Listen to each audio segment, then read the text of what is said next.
Hello everyone, welcome to RN classes. आज मैं आपको पढ़ाऊंगा स्टैटिक जीके का एक बहुत ही इंपॉर्टेंट टॉपिक, अंतर्राष्ट्रीय संगठन। इससे पहले मैंने अंतर्राष्ट्रीय संगठन पर एक क्लास और लिया है, जिसमें मैंने यूएन और उसकी जितने भी सारे एजेंसियां हैं, जो यूएन के महत्वपूर्ण पार्ट हैं, उस पर डिस्कस किया था। आज उसी क्रम में इसका भाग 2 है, जिसमें दुनिया के और जो महत्वपूर्ण अंतर्राष्ट्रीय संगठन हैं, चाहे वो G7 हो, G20 हो, ब्रिक्स, आसियान, नाटो, बिम्स्टेक, इसके बारे में आपको बताऊंगा। इसमें जो मेरा मेन टारगेट रहेगा, इसका हेडक्वार्टर, इसकी स्थापना, इसके संस्थापक देश, इन पे मैं फोकस करूंगा, क्योंकि ये डायरेक्ट एग्जाम ओरिएंटेड वीडियो है, जो आगामी एग्जाम है आरआरबी, एनटीपीसी, सीजीएल वगैरह के लिए। ये शुरू करते हैं। पहला है group of seven, G7। G7 की स्थापना 15 नवंबर 1975 को हुई थी, और इसमें जो सदस्य है वो Canada, America, France, Germany, Italy, Japan और यूनाइटेड किंगडम है। हालांकि ये पहले G8 हुआ करता था। G8 इसलिए हुआ करता था कि 1997 में रूस को इसका G7 का सदस्यता मिल गया, तो ये G8 हो गया। लेकिन फिर 2014 में रूस को निलंबित कर दिया गया, तब से ये फिर G7 कहलाने लगा। आप लोग समझ गए होंगे। G7 में अभी कितने सदस्य हैं? तो 7 हैं। कौन कौन? Canada, France, Germany, Italy, Japan, UK और यूएसए। और हाल फिलहाल में जो अभी G7 का मीटिंग हुआ है, ये हुआ है इटली में। इटली में कहाँ हुआ है? तो अपुलिया नामक शहर में हुआ है, अपुलिया। 2024 का जो G7 का मीटिंग हुआ है, कहाँ हुआ? इटली में। और जो 25 का होगा वो होगा अल्बर्टा, कनाडा में। और 23 में कहाँ हुआ था? जापान के हिरोशिमा पे। इन तीनों को ध्यान रखना है। 23 में कहाँ हुआ था? जापान के हिरोशिमा पे। 24 में कहाँ अभी समाप्त हुआ है? तो अपुलिया, इटली। और 25 में इसका सेशन कहाँ होगा? तो कनाडा में होगा। एटलीस्ट आप जापान, इटली, कनाडा याद कर ही लेना, और इसका स्थापना न भी याद रहे तो इसके सदस्य मेंबर को याद कर लेना। ठीक है। ब्रिक्स। ब्रिक्स क्या है? ये दुनिया की जो भी 5 अग्रणी उभरती अर्थव्यवस्था है, उसका एक समूह है ब्रिक्स। इसके नाम में ही क्लियर है। इस कंट्री का नाम देखो, बी से ब्राजील, आर से रसिया, आई से इंडिया, सी से चाइना और एस से साउथ अफ्रीका। इसकी स्थापना 16 जून 2009 को हो गई थी। और जब इसकी स्थापना हुई थी तब उसमें सिर्फ 4 देश थे, BRIC, ब्रिक। तब इसको ब्रिक कहा करते थे। ब्रिक कहने का मतलब ब्राजील, रसिया, इंडिया और चाइना। लेकिन हुआ यूं कि 2010 में दक्षिण अफ्रीका इसमें शामिल हो गया। फिर उसके बाद इसमें एस जुड़ गया, तो ये बन गया ब्रिक्स। क्लियर। और जो ब्रिक्स है, इन्होंने 2014 में जो ब्राजील में इसका छठा सम्मेलन हुआ था, वहां एक बैंक की स्थापना की थी। इसका नाम है न्यू डेवलपमेंट बैंक। और न्यू डेवलपमेंट बैंक का जो हेडक्वार्टर है, वो चीन के संघई शहर में है। इसको ध्यान रखना। न्यू डेवलपमेंट बैंक को ब्रिक्स बैंक के नाम से भी जानते हैं। ब्रिक्स बैंक के नाम से भी जानते हैं। और ब्रिक्स में अभी 2024 में और 4 सदस्य जुड़ गए हैं। तो अब इसमें हो गए टोटल कितने सदस्य? 9। हालांकि जुड़ना था टोटल 10 को, लेकिन जुड़ गए हैं टोटल 4। एक अर्जेंटीना मना कर दिया। कौन कौन नया सदस्य इसका देख लीजिए। इजिप्ट है, इथोपिया, ईरान और यूएई। ये ब्रिक्स के 4 नए मेंबर हैं। तो अब ब्रिक्स में कुल मिला के हो गए कितने मेंबर? 9। जब ब्रिक्स बना था तब कितना था? 4। 2009 में साउथ अफ्रीका इसमें जुड़ गया था, तब हो गया था ये 5, लेकिन अब हो टोटल 9। अगर क्वेश्चन पूछे कि अभी किसने मना कर दिया, तो अर्जेंटीना ने मना कर दिया। ठीक है। अब इसका समिट देख लेते हैं। जो 2023 का ब्रिक्स समिट हुआ था, 15वां, वो हुआ था दक्षिण अफ्रीका में। कहाँ हुआ था? दक्षिण अफ्रीका में हुआ था।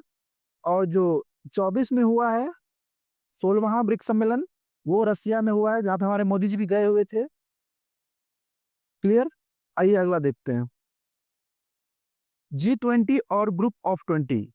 G20 इसीलिए इंपॉर्टेंट हो जाता है क्योंकि भारत ने 2023 में इसकी अध्यक्षता की थी, और ये भारत में ही हुआ था। आपको पता होगा, भारत मंडपम वगैरह। इसकी स्थापना 1999 में हो गई थी G20 की।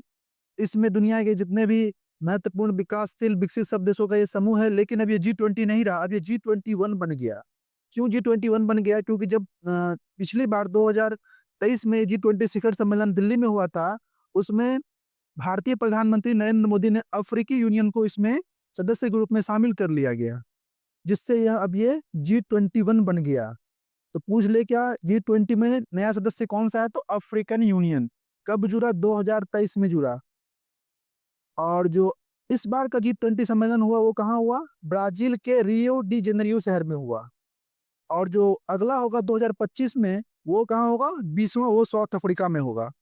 कुछ सदस्य के नाम देख लो, हालांकि बहुत है इंपॉर्टेंट, याद नहीं कर सकते बट एक नजर दबा सकते हैं, जैसे कि Argentina, Australia, Brazil, Canada, China, France, Germany, Bharat, Indonesia, Italy, Japan, Mexico, रूस, सऊदी अरब, दक्षिण अफ्रीका, दक्षिण कोरिया, तुर्की, यूनाइटेड किंगडम, संयुक्त राज्य अमेरिका, यूरोपियन संघ और अफ्रीकी संघ। यानी कि 19 तो कंट्री है और 2 संघ है इसमें। कौन कौन, एक है यूरोपियन संघ और एक है अफ्रीकन संघ, इन दोनों को नहीं भूलना है। तो ये है ग्रुप ऑफ 20 G20, जिसका अध्यक्षता भारत ने 2023 में किया था। 2024 में ये हुआ है कहाँ, ब्राजील के रियो डी जेनेरियो शहर में।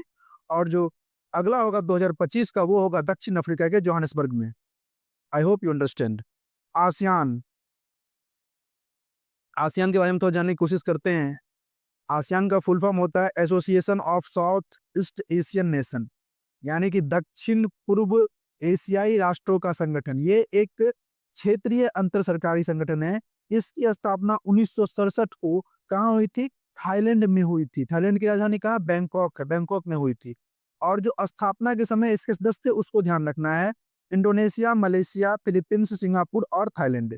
ऐसा मैंने इसीलिए कहा, लास्ट टाइम एनटीपीसी में क्वेश्चन पूछा था कि इनमें से कौन आसियान के संस्थापक देशों में से है।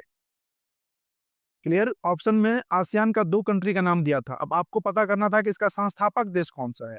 तो संस्थापक देश याद रखना, इंडोनेशिया, मलेशिया, फिलीपींस, सिंगापुर और थाईलैंड। क्लियर। बाकी टोटल कितने मेंबर हैं इसके, तो देख लो, Brunei, Cambodia, Indonesia, Laos, Malaysia, Myanmar, Philippines, Singapore, Thailand और वियतनाम, ये टोटल इसके सदस्य हैं। और इसका जो मुख्यालय है वो कहाँ है आसियान का, तो इंडोनेशिया की राजधानी जकार्ता में है। और इसके जो भी अध्यक्ष, उनका नाम है ली सीन लुंग। क्या नाम है उनका, ली सीन लुंग। तो इनमें आपको ध्यान रखना है, एक 1967 इसका स्थापना, संस्थापक देश इंडोनेशिया, मलेशिया, फिलीपींस, सिंगापुर और थाईलैंड। स्थापना हुआ था बैंकॉक में, और इसका जो हेडक्वार्टर है वो कहाँ है, जकार्ता, इंडोनेशिया की राजधानी जकार्ता में है। फिर नेक्स्ट है सार्क। देखो, सार्क भी बहुत दिन से इसका सम्मेलन नहीं हुआ और ये ठंड पड़ चुका है। अब इसका कारण मैं आपको बताऊंगा, बट चूंकि भारत इसका सदस्य है और ये भारत के जो नाइबर कंट्री है उनका एक समूह है, तो इसीलिए इसको पढ़ना जरूरी है। इसका फुल फॉर्म होता है south Asian association, south Asian association for regional corporation, दक्षिण एशियाई क्षेत्रीय सहयोग संगठन। यह भी एक क्षेत्रीय सरकारी संगठन ही है, जिसका मकसद जो है दक्षिण एशियाई कंट्री में शांति और प्रगति लाना है। आप देख सकते हैं ये जो ग्रीन वाला कलर है, ये सारे के सारे सार्क के मेंबर हैं, जो भारत के सभी नाइबर कंट्री हैं। और इसका स्थापना 1985 में हुआ था। और इसका मुख्यालय कहाँ है, काठमांडू में है। इसके सदस्य देश हैं भारत, अफगानिस्तान, बांग्लादेश, पाकिस्तान, मालदीव, नेपाल, भूटान और श्रीलंका। बट हुआ यूं कि 2016 में इसका जो समिट था वो पाकिस्तान में होने वाला था, लेकिन भारत में उसी समय हो गया उड़ी अटैक, आपको पता होगा, जिसकी वजह से भारत ने इस समिट का बहिष्कार कर दिया।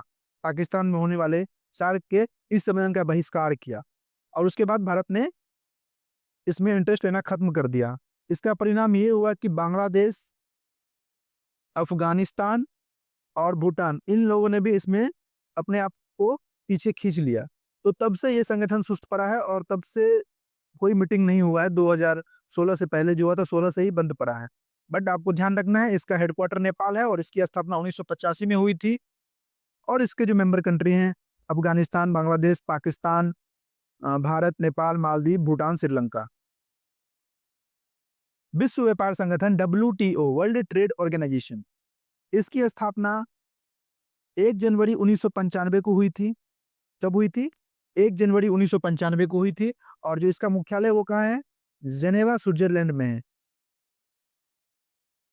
विश्व व्यापार संगठन के बारे में जो एक इंपॉर्टेंट थिंग याद रखना है, अभी इसके महानिदेशक कौन है, डॉक्टर नोगोजी ओकोंजी इवेला, जो नाइजीरिया की है। ये इतना इंपॉर्टेंट क्यों है, क्योंकि ये इस पद पर नियुक्त होने वाली प्रथम महिला एवं प्रथम अफ्रीकी है। प्रथम महिला अफ्रीकी डॉक्टर नोगोजी ओकोंजी इवेला विश्व व्यापार संगठन का भी ये महानिदेशक है। और इसमें कुल 164 देश हैं। जो 164वां देश है वो कौन सा है पता है? अफगानिस्तान है। कौन सा है वो? अफगानिस्तान है। तो डब्ल्यूटीओ को ध्यान याद रखना है। उत्तरी अटलांटिक संधि संगठन नाटो, नाटो का जो फुल फॉर्म होता है नॉर्थ अटलांटिक ट्रेडी ऑर्गेनाइजेशन। देखो ये एक सैन्य संगठन है, सैन्य संगठन है। और इसमें इसका जो स्थापना हुआ है वो 1949 में हुआ है। और इसकी जो मुख्यालय है वो बेल्जियम की राजधानी ब्रुसेल्स में है।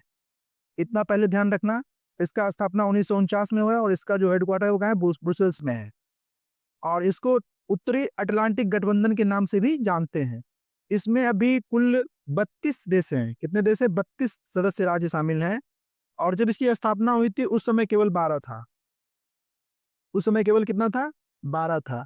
अभी देखो इसका जो मेन मकसद होता है ना वो ये है कि इस संगठन के जितने भी सारे सदस्य होंगे अगर किसी पे अटैक हुआ तो ये माना जाता है कि उस सब पे अटैक हो गया और वो सब जो है सो कार्रवाई करेंगे। और जब इसका संस्थापक हुआ था उसमें से अमेरिका, ब्रिटेन, कनाडा, फ्रांस ये सब उसके संस्थापक देश थे। और इसका देखो यहाँ मकसद दिखाया गया है कि सामूहिक सुरक्षा की व्यवस्था बनाना। इसके तहत अगर किसी सदस्य देश में हमला होता है तो बाकी देश भी उस पर हमला करने वाले देश से लड़ाई लड़ेंगे। तो यही इसका मुख्य काम है। ये एक सैन्य संगठन है। इसका हेडक्वार्टर ब्रुसेल्स में है। पेट्रोलियम निर्यातक देशों का संगठन OPEC, OPEC organisation of petroleum exporting countries.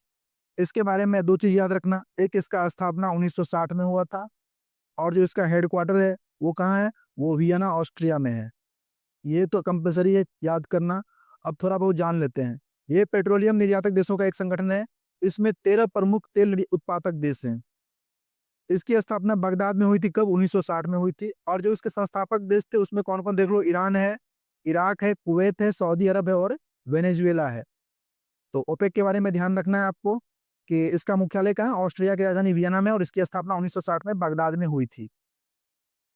Asian development bank ADB, ADB का जो मुख्यालय है वो है मनीला फिलीपींस में। इसकी स्थापना हो गई थी 1966 में।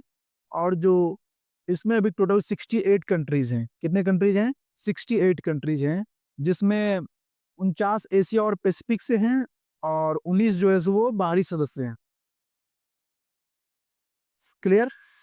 और इसका मुख्यालय ध्यान रखना मनीला फिलीपींस। और 1966 स्थापना दिवस और सदस्य 68। इससे अधिक इसमें याद करने की आवश्यकता नहीं है। गुट निरपेक्ष आंदोलन, गुट निरपेक्ष आंदोलन इंपॉर्टेंट इसीलिए है क्योंकि ये संगठन जो है ना इनका ये कहना था कि मैं किसी भी दुनिया के सुपर पावर के पास नहीं जाऊंगा। वो खुद को इससे अलग रखा। और ये यूएन के बाद सबसे बड़ा संगठन है। इसमें 121 देश शामिल है, ध्यान रखना।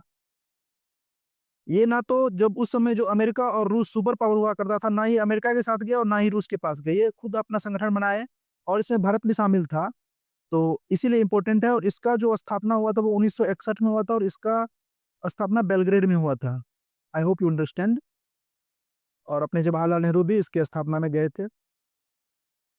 अगला है OECD, organisation for economic corporation and development. OECD के बारे में कुछ मत याद रखना। इसका बस हेडक्वार्टर याद रखना, फ्रांस की राजधानी पेरिस है। ओपेक, ओपेक का कहाँ हेडक्वार्टर है? Austria Vienna. और जो ओईसीडी है वो कहाँ है? France Paris. इन दोनों का हेडक्वार्टर ध्यान रखना। नेक्स्ट है red cross and red crescent movement, लाल सूली आंदोलन। रेड क्रॉस के बारे में जान लो। इसकी स्थापना 1863 में हेनरी डुनेंट ने की थी। इसका हेडक्वार्टर जेनेवा है रेड क्रॉस का।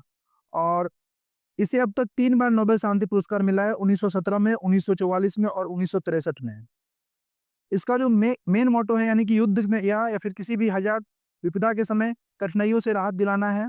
और प्रत्येक वर्ष 8 मई को विश्व रेड क्रॉस डे मनाया जाता है क्योंकि उस दिन जो इनके संस्थापक थे हेनरी डुनेंट उनका जन्मदिन था।